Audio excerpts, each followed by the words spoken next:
মোহিনী একাদশী ব্রত মাহাত্ম্য। কুর্ম পুরাণে বৈশাখ শুক্লপক্ষের মোহিনী একাদশী ব্রত মাহাত্ম্য বর্ণনা করা হয়েছে। মহারাজ যুধিষ্ঠির বললেন, হে জনার্দন, বৈশাখ শুক্লপক্ষিয়া একাদশীর কি নাম, কি ফল, কি বিধি, এ সকল কথা আমার নিকট বর্ণনা করুন। উত্তরে ভগবান শ্রীকৃষ্ণ বললেন, হে ধর্মপুত্র, আপনি আমাকে যে প্রশ্ন করেছেন, পূর্বে শ্রী রামচন্দ্র বশিষ্ঠের কাছে এই একই প্রশ্ন করেছিলেন। তিনি জিজ্ঞাসা করেছিলেন, হে মুনিবর, আমি জনক নন্দিনী সীতার বিরহজনিত কারণে বহু দুঃখ পাচ্ছি, তাই একটি উত্তম ব্রতের কথা আমাকে বলুন, যার দ্বারা সর্বপাপ ক্ষয় ও দুঃখ বিনষ্ট হয়। এই কথা শুনে বশিষ্ঠদেব বললেন, হে শ্রী রামচন্দ্র, তুমি উত্তম প্রশ্ন করেছ। যদিও তোমার নাম গ্রহণেই মানুষ পবিত্র হয়ে থাকে, তবুও লোকের মঙ্গলের জন্য তোমার কাছে সর্বশ্রেষ্ঠ ও পরম পবিত্র একটি ব্রতের কথা বলছি। বৈশাখ মাসের শুক্লপক্ষিয়া একাদশী মোহিনী নামে প্রসিদ্ধা। এই ব্রতর প্রভাবে মানুষের সকল পাপ, দুঃখ ও মোহজাল অচিরেই বিনষ্ট হয়। তাই মানুষের উচিত সকল পাপ ক্ষয়কারী ও সর্বদুঃখ বিনাশী এই একাদশী ব্রত পালন করা। একাগ্র চিত্তে তার মহিমা কীর্তন শ্রবণ করো। এই কথা শ্রবণ মাত্রেই সমস্ত পাপ বিনষ্ট হয়। পবিত্র সরস্বতী নদীর তীরে ভদ্রাবতী নামে এক সুশোভনা নগরী ছিল। চন্দ্রবংশজাত ধৃতিমান নামে এক রাজা সেখানে রাজত্ব করতেন। সেই নগরীতেই ধনপাল নামে এক বৈশ্য বাস করতেন। তিনি ছিলেন পুণ্যকর্মা ও সমৃদ্ধশালী ব্যক্তি। তিনি নলকূপ, জলাশয়, উদ্যান, মঠ ও গৃহ ইত্যাদি নির্মাণ করে দিতেন। তিনি ছিলেন বিষ্ণুভক্তি পরায়ণ ও শান্ত প্রকৃতির মানুষ। সুমনা, দ্যুতিমান, মেধাবী, সুকৃতি ও ধৃষ্টবুদ্ধি নামে তার 5 জন পুত্র ছিল। পঞ্চম পুত্র ধৃষ্টবুদ্ধি ছিল অতি দুরাচারী।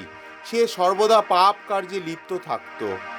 পরস্ত্রী সঙ্গী, বেশ্যাসক্ত, লম্পট ও দ্রুতক্রিয়া প্রভৃতি পাপে সে অত্যন্ত আসক্ত ছিল। দেবতা, ব্রাহ্মণ ও পিতামাতার সেবায় তার একেবারেই মতি ছিল না। সে অন্যায় কার্যে রত, দুষ্ট স্বভাব ও পিতৃধন ক্ষয়কারক ছিল। সবসময় সে অভক্ষ ভক্ষণ ও সুরাপানে মত্ত থাকত। পিতা ধনপাল একদিন পথ চলছিলেন। হঠাৎ তিনি দেখতে পেলেন ধৃষ্টবুদ্ধি এক বেশ্যার গলায় হাত রেখে নিঃসংকোচে ঘুরে বেড়াচ্ছে। তার নির্লজ্জ পুত্রকে এইভাবে চৌরাস্তায় ভ্রমণ করতে দেখে তিনি অত্যন্ত মর্মাহত হলেন। এই কুস্বভাব দর্শনে ক্রুদ্ধ হয়ে তিনি তাকে গৃহ থেকে বার করে দিলেন। তার আত্মীয় স্বজনও তাকে পরিত্যাগ করল। সে তখন নিজের অলঙ্কারাদি বিক্রি করে জীবন অতিবাহিত করত। কিছুদিন এইভাবে চলার পর অর্থাভাব দেখা দিল। ধনহীন দেখে সে বেশ্যাগণও তাকে পরিত্যাগ করল। অন্ন বস্ত্রহীন ধৃষ্টবুদ্ধি ক্ষুধা তৃষ্ণায় অত্যন্ত কাতর হয়ে পড়ল। অবশেষে নিজের গ্রামে সে চুরি করতে শুরু করল। একদিন রাজপ্রহরী তাকে ধরে বন্দি করল, কিন্তু পিতার সম্মানার্থে তাকে মুক্ত করে দিল। এভাবে বার কয়েক সে ধরা পড়ল ও ছাড়াও গেল, কিন্তু তবুও সে চুরি করা বন্ধ করল না। তখন রাজা তাকে কারাগারে বদ্ধ করে রাখলেন। বিচারে সে কষাঘাত দণ্ডভোগ করল। কারাভোগের পর অনন্য উপায় ধৃষ্টবুদ্ধি বনে প্রবেশ করল। সেখানে সে পশু পাখি বধ করে তাদের মাংস ভক্ষণ করে অতি দুঃখে পাপময় জীবনযাপন করতে লাগলো। দুষ্কর্মের ফলে কেউ কখনো সুখী হতে পারে না। তাই সে ধৃষ্টবুদ্ধি দিবারাত্রি দুঃখ শোকে জর্জরিত হলো। এইভাবে একদিন অতিবাহিত হলো, অনেক দিন অতিবাহিত হলো। কোনো পুণ্য ফলে সহসা একদিন সে কৌণ্ডিন্য ঋষির আশ্রমে উপস্থিত হলো। বৈশাখ মাসে ঋষিবর গঙ্গা স্নান করে আশ্রমের দিকে প্রত্যাবর্তন করছিলেন। শোকাকুল ধৃষ্টবুদ্ধি তাঁর সম্মুখে উপস্থিত হলো।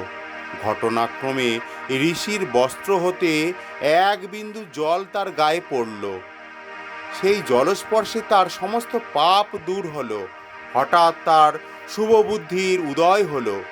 ঋষির সামনে সে কৃতাঞ্জলি পুটে প্রার্থনা করতে লাগলো, হে ঋষিবর, যে পুণ্য প্রভাবে আমি এই ভীষণ দুঃখ যন্ত্রণা থেকে মুক্তি লাভ করতে পারি তা কৃপা করে আমাকে বলুন। ঋষিবর বললেন, বৈশাখ মাসের শুক্লপক্ষে মোহিনী নামে যে প্রসিদ্ধ একাদশী আছে, তুমি সেই ব্রত পালন করো। এই ব্রতের ফলে মানুষের বহু জন্মার্জিত পর্বত পরিমাণ পাপরাশিও ক্ষয় হয়ে থাকে। মহামুনি বশিষ্ঠ বললেন, কৌণ্ডিন্য ঋষির উপদেশ শ্রবণ করে প্রসন্ন চিত্তে ধৃষ্টবুদ্ধি সেই ব্রত পালন করল। হে মহারাজ রামচন্দ্র, এই ব্রত পালনে সে নিষ্পাপ হল, দিব্য দেহ লাভ করল। অবশেষে গরুরে আরোহণ করে সকল প্রকার উপদ্রবহীন বৈকুণ্ঠ ধামে গমন করল। হে রাজন, ত্রিলোকে মোহিনী ব্রত থেকে আর শ্রেষ্ঠ ব্রত নেই। যজ্ঞ, তীর্থস্থান, দান ইত্যাদি কোনো পুণ্যকর্মই এই ব্রতের সমান নয়। এই ব্রত কথা শ্রবণ কীর্তনে সহস্র গোদানের ফল লাভ হয়। জয় মোহিনী একাদশীর জয়, জয় মোহিনী একাদশীর জয়, জয় জয় মোহিনী একাদশীর জয়। হরে কৃষ্ণ কৃষ্ণ কৃষ্ণ হরে হরে, হরে রাম রাম রাম হরে হরে, হরে কৃষ্ণ কৃষ্ণ কৃষ্ণ হরে হরে, হরে রাম রাম রাম হরে হরে, হরে কৃষ্ণ কৃষ্ণ কৃষ্ণ হরে হরে, হরে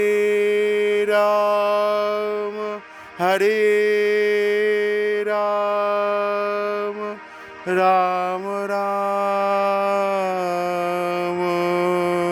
হরে